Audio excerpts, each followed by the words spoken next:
Magandang hapon ho sa inyong lahat.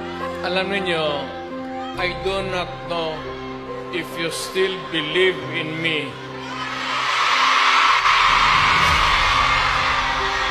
Nakatingin ako sa inyo, dapat magkita-kita tayo doon sa ating bayan.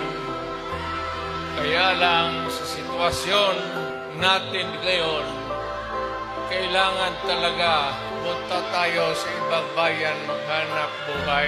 Pero sa akin, the fact that malayo kayo sa pamilya ninyo, dama ko yung lungkot at alam ko yan. Kasi ganoon rin ako noon. Kaya OFW, magkikinig ako, OFW, mabuhay kayong lahat.